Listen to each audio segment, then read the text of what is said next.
All right, guys, welcome to episode 40, the Ridiculously Lame Wrestling Show. I'm going to try to do as many shows as I can right after Raw, right after SmackDown, right after Dynamite, right after pay-per-views, while it's fresh, while it just happened, because the most I'll have to say about it is right after it happened, and just right off the bat, tonight's show, tonight's SmackDown, at the Barclays Center in Brooklyn, New York, what an incredible crowd they had tonight, was just like a masterclass in storytelling all throughout the show. From the first segment on, and we'll start with that first segment now because I really enjoyed it. Randy Orton, he's pissed about Kevin Owens attacking him backstage, about his attack on Cody Rhodes at Bad Blood in the parking lot. You know, they're all supposed to be friends here, but Kevin Owens has lost his mind and Randy Orton wants to fight him, understandably so. He talked to Nick Aldis last week, and Aldis said, look, I can't make that match. I can't give you a match against Kevin Owens. It's above his pay grade, which is crazy to think about. He's a SmackDown GM, but he can't make the match for whatever reason. So Orton goes, all right, I know who I have to talk to then. So tonight, in the opening segment here, he has a brief conversation with Triple H backstage and then goes to the ring. He then calls Triple H to the ring, and they have a backstage camera view in Gorilla of like almost like a webcam like this of just Triple H. And he's like slowly takes off his glasses and, you know, the Motorhead hits and he comes down to the entrance ramp first and then makes his way to the ring. Huge pop for Triple H. And they have this conversation here, and I kind of sense where it was going because Orton just kept shouting, you're protecting Kevin Owens from me. That's what you're doing. That's why you won't make this match. He just kept saying it over and over again. There was a back and forth. And just Triple H says, I can't make the match. And Owens says, well, yeah, because Orton said, yeah, because you're protecting Kevin Owens. And Triple H said, no, that's not the case. I'm protecting you from Kevin Owens. And then just said, Kevin Owens has never been able to keep a friend in the wrestling business forever. He always betrays everyone. But for whatever reason, he trusted you and Cody Rhodes. And he thinks that trust has been broken, and there's some kind of connection missing in Kevin Owens' head. That's how he phrased it. Like he's lost his marbles, he's lost his mind over this ordeal with Cody Rhodes, and he doesn't want to make the match to protect Randy Orton. Orton, rightfully so, said, your whole career you would have never backed down from a fight like this. Do what you've always done and make the match, because it would make sense. Why would Triple H would never hide, unless he was a heel at the time, he would never hide because someone's lost their mind. So Triple H, the crowd's chanting for the match, and Triple H says, God, I hope you all know what you're wishing for here. And he made the match official. A little ridiculous to get to this enforced drama in the storyline, but it makes sense. Triple H even referenced Orton's back injury and said you had to have steel rods put in your back. So I'm just worried about you. And it makes sense because Triple H had to retire due to medical issues, so I understand. It just seems a little ridiculous that Triple H would be protecting Randy Orton from Kevin Owens, but I'm excited about this match. I'm excited to see where they go after this. I think that after Cody Rhodes faces Gunther, maybe we got a triple threat at Survivor Series, Cody Rhodes, Randy Orton, and Kevin Owens, because again, Orton later in the show, again, picked up the WWE Championship, but we'll get to that another tease by Orton. There's something's going to happen with Orton and Rhodes, and that's going to be excellent. Next up, we have Game 7. The match billed as Game 7 between Andrade and Carmelo Hayes. They've had 6 matches against each other so far. The series is tied at 3-3, and LA Knight, United States champion LA Knight, served as a special guest referee for this match. And I thought Knight teased a potential heel turn tonight. It sure looked like it to me. He kept getting involved in the action.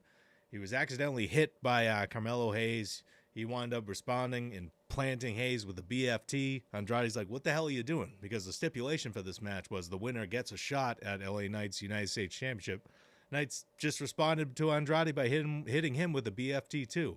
After the match, hops on the announce table and declares he was the winner of Game 7. Then backstage, he's confronted by Nick Aldis. He's like, I hope you enjoyed that little stunt you pulled out there, because now you're defending the title against both Carmelo Hayes and Andrade at Crown Jewel. So looking forward to that match. Knight has defeated both Hayes and Andrade in recent weeks. Andrade is the WWE Speed Champion. if they're going to do a title change, I'd rather them put it on Hayes. But I think they're going to turn Knight heel as a heel United States champion. Maybe he'll cheat to win. Who knows? His push has cooled off a little bit. Maybe he's not getting the chance as much. A little refresher here. Knight could be an excellent heel as well. It's much like Kevin Owens. I think he will be better as a heel when they make that change. Naomi versus Candice LeRae. That barn burner happened tonight. Before the match, Tiffany, Stratton, and WWE Women's Champion Nia Jax had a conversation backstage. And Nia Jax said, I need somebody to face Naomi tonight. And Stratton's like, oh, I'll do it. And Nia Jax said, well, Candice LeRae actually has already pinned Bayley, something you haven't done. So I'm going to go with her. So the Poison Pixie faced Naomi tonight. Tiffany Stratton was rip shit backstage, and Candice LeRae showed up and said, why don't you just relax tonight? And naturally, Naomi won after the match. Indy Hartwell attacks Naomi, and Bayley runs to the ring and makes the save. So looks like Bayley and Naomi could be a potential tag team here. I wouldn't mind seeing that. I don't want to see Bayley go to Raw and reunite with Damage Control. She's already had her WWE Women's Championship reign. I don't know what else there is really for her to do right now. Naomi and Bayley as a tag team going after Jade Cargill and Bianca Belair, or whoever's the tag team champions following Crown Jewel. I'm into it. Next up is the face-to-face between Cody Rhodes and Gunther ahead of their Continental Champion. No, I'm sorry. That's the AEW. I got my companies confused. The Crown Jewel Championship match at Crown Jewel on November 2nd. That made-up title that doesn't mean anything that Triple H introduced at Blood. It's just a trophy essentially. The Crown Jewel Championship, which is, we had a stupid video of them opening a case to shine it. This is a prestigious title that means nothing. That we're building up this match between Gunther and Cody Rhodes that I'm actually very excited for it following this promo tonight. I was already looking forward to it. I just hate that it's for the stupid title. Who gives a shit about the Crown Jewel Championship? But tonight, Cody Rhodes comes to the ring first.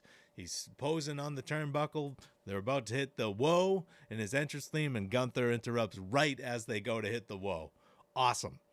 Then the ring general comes to the ring, and he goes, so Cody, what do you want to talk about? Big, massive grin on his face. Just absolutely love this character work by Gunther, how he's become humorous as well. He's a danger in the ring, but he's also got some personality. It's just, he's really shining right now, and I'm looking forward to this match. I really enjoyed this promo. Rhodes said, you took away the whoa from everybody and had everybody do a whoa after a countdown of 3, 2, 1. Cody Rhodes wanted to know why Gunther wanted this match.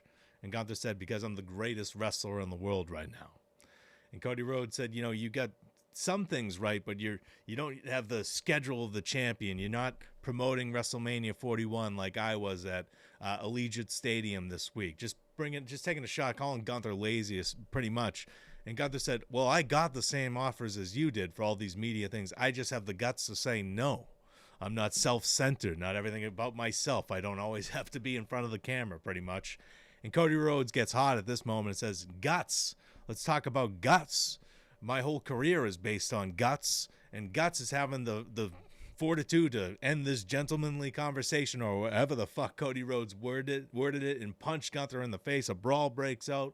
Ludwig Kaiser rushes the ring, and this is when Randy Orton showed up to help Cody Rhodes. Imperium retreats. Randy Orton picks up that WWE Championship. He's looking at it for a moment and hands it back to Cody Rhodes. Something's going to happen there. No way they're not doing a Randy Orton versus Cody Rhodes match eventually. Whether it's going to be a triple threat with Kevin Owens, that may be Survivor Series, we'll see. But that was teased again tonight. But I thought Gunther was excellent in this promo. And Cody Rhodes also at some point referred to himself as a messy king because he's dramatic. Gunther called him dramatic. And Cody Rhodes says, well, I love being dramatic. I'm a bit of a messy king or something like that. I don't know what the hell that term means. I'm too old.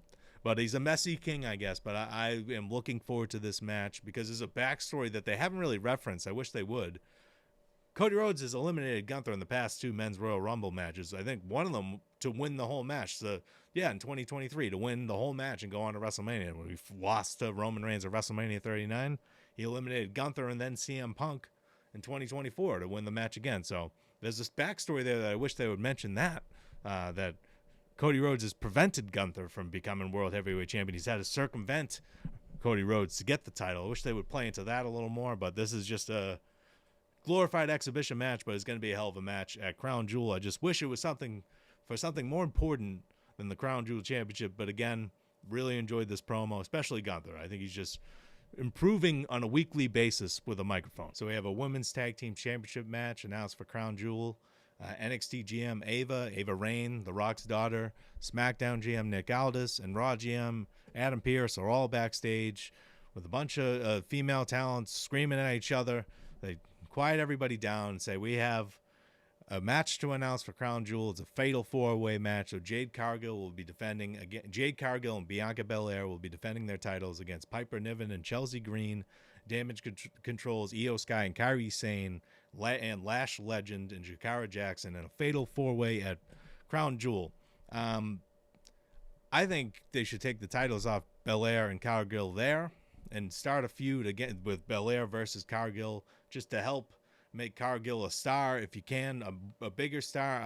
I'm ready to move on with new women's tag team champions. I wouldn't mind seeing Niven and Green get the titles again, but we'll see. They're probably going to maybe Lash Legend and Jakara Jackson for something different. I'm just ready for something different in this division. I'm ready for new champions. This is the second title reign for Jade Cargill and Bianca Belair, and I feel like Bianca Belair should be doing so much more, something so much better, and you need to find out if Jade Cargill can be a single star. So I'm ready for them to lose the title. Then we get to the number one contendership match. The winner of this match will face the Bloodlines, Tama Tonga and Tonga Loa, for the WWE Tag Team Championships at a future date, or perhaps later tonight. DIY versus Motor City Machine Guns, DIY being Ciampa and Gargano. This was a great match. Just these guys, I don't know if they've probably wrestled a bajillion times outside of WWE, but the instant chemistry here, and just a great back and forth match. DIY controlled the action as they went to the first commercial break, and they beat the shit out of Shelley and Sabin outside the ring and gave themselves a round of applause outside on the barricade. That was great. But when SmackDown returned, Motor City Machine Guns emerged victorious, and they celebrated a huge pop. I'm like, all right, so they're going to be battling Tama Tonga and Tonga Loa, probably a Crown Jewel or something? Nope. Solo Sikoa and the Bloodline's music hit. Right as SmackDown goes to another break, Bloodline's coming to the ring. SmackDown returns. Nick Aldis is in the ring, in between both sides, in between Motor City Machine Guns and the Bloodline. Nick Aldis is like, this isn't happening right now. I don't know what's going on. Whether you guys aren't fighting right now. And Solo Sikoa said, hey, there's no issue, buddy. And I got to give Solo Sikoa his props here. His mic, much like Gunther, his mic work has just continued to improve, and he's got this newfound charisma that he didn't have initially when he was the new tribal chief there. That he's grown as a performer, and I am fully invested in Solo Sikoa as a heel. I don't know if he'll ever be world champion, but he's great. He can be on TV every week from this point forward. He is just entertaining as hell, because the Brooklyn crowd was just screaming at him and started chanting OTC and told them all to shut the hell up. Shut your mouth, Brooklyn. Kept bringing it up. The heat on this guy is incredible. The crowd absolutely hates him. So then he decides to say, you guys, congratulations to the Motor City Machine Guns here. You guys want to make an Impact, a TNA Impact reference. Let's have the title match now. Why not? And Nick Aldis to me, he's like, hey, guys, these guys have spent the past couple decades working for this moment. They just had a hard-fought match against Gargano and Ciampa. I'm not just giving you the title match now. They're not at 100%. And Alex Shelley, grabbed the microphone and said, hey, Nick, you've known us longer than anyone here. We want this match now. Those titles are the most important thing in the world to us. We're ready right now. And Aldis said, are you sure you guys want this? The crowd chanted, and they wanted it. And that was it. And he made the match. So I'm like, holy shit, they're going to screw Motor City Machine Guns out of the title match somehow. I know this is going to be some kind of screwy finish. I'm preparing for the worst, but I would have accepted it, but I didn't want to see Motor City Machine Guns lose already. They just got here. They just got to WWE. So naturally, the Bloodline's interfering in the match. Jimmy Uso in a mask shows up, and he tries to take out Solo Sikoa, but Jacob Fatu gets in the way there. Distraction, numbers game, Jimmy Uso gets beaten down. Roman Reigns' music hits. Everybody's like, holy shit, is he actually here? He is. Another massive, ridiculous pop. He rushes to the ring. He levels Jacob Fatu with a Superman punch. So Sikoa and Jimmy Uso, Reigns and Fatu battle backstage. So we're just left with Motor City Machine Guns and Tama Tonga and Tonga Loa in the ring. So I'm like, wow, Motor City Machine Guns might actually win this. Then they cut to Tonga Loa outside the ring. He's grabbing chairs and stuff, and all of a sudden another masked man appears in the hoodie. He's like, he hits a super kick. He doesn't reveal his face for a minute. But right away, Michael Cole's like, oh my God, I can tell from the eyes. That's Jey Uso. So they give it away right away. It was pretty obvious. But anyways, Jey Uso beats the hell out of Tonga Loa and Tama Tonga, hits a spear in the middle of the ring, and then Motor City Machine Guns hit their finisher and are the new WWE Tag Team Champions. Just an insanely hot finish to this show. They pose, pyro. Michael Cole and Corey Graves say, welcome to the show. They keep saying, welcome to the big leagues this whole night about the Motor City Machine Guns. I think the show is over there. Nope. Jimmy Uso then comes down to the ring. He stares at Jey Uso for a while. As you remember, Jimmy Uso betrayed Jey Uso last year during the tribal combat match at SummerSlam, effectively ending Jey Uso's time in the Bloodline. And then Jey Uso defeated Jimmy Uso at WrestleMania, which ended Jimmy Uso's time in the Bloodline because Solo Sikoa kicked him out after that match, and he didn't return until Bad Blood earlier this month to help Roman Reigns and Cody Rhodes defeat Sikoa and Fatu. And then The Rock showed up, and we haven't seen The Rock since. But so Jimmy Uso and Jey Uso in the ring. The crowd is loudly, passionately chanting Usos over and over again. Just insane atmosphere. They hug it out, another massive pop. Camera cuts to Roman Reigns. Him and Jey Uso have, again, Roman Reigns defeated Jey Uso in that tribal combat match at SummerSlam. And also, he at Hell in a Cell 2020, he defeated him basically by almost murdering Jimmy Uso, and Jey Uso had to quit, and he became an indentured servant to Roman Reigns for those years. He probably didn't even want to be in the Bloodline in the storyline here. But they're looking, Roman Reigns is staring at the Usos. They're hugging in the ring. Jimmy and Jey stare back at Reigns. Reigns has a ominous look on his face. He's concerned. He doesn't know what to think. I said it last week, or whenever I said it. Roman Reigns should get like an Academy Award for facial acting. He's just incredible at it, just conveying emotion. That was the final shot of the show. Jimmy and Jey standing in the ring looking at Reigns. Roman Reigns contemplating what's next. We all know what's next. It's the original Bloodline versus the new version of Bloodline. I'm assuming War Games, Survivor Series. I don't think they're going to do anything. Maybe Reigns will be in action at Crown Jewel. Maybe there'll be some kind of makeshift tag team match, a 3v3, and then some more people will join the Bloodline and get Sami Uso back, and then we'll have a War Games match at Survivor Series. We'll see. Sami Zayn was the reason the Bloodline won the War Games match last year, 2 years ago, whenever that was. No, it wasn't last year. That was CM Punk's return. It was 2 years ago now. Holy shit, time is flying. But yeah, excellent masterclass storytelling episode of SmackDown. Just brilliant with the Bloodline, so much drama, so much emotion. The Gunther and Cody Rhodes face-to-face, the little shots Gunther took at Cody Rhodes. Gunther's just continued improvement on the microphone.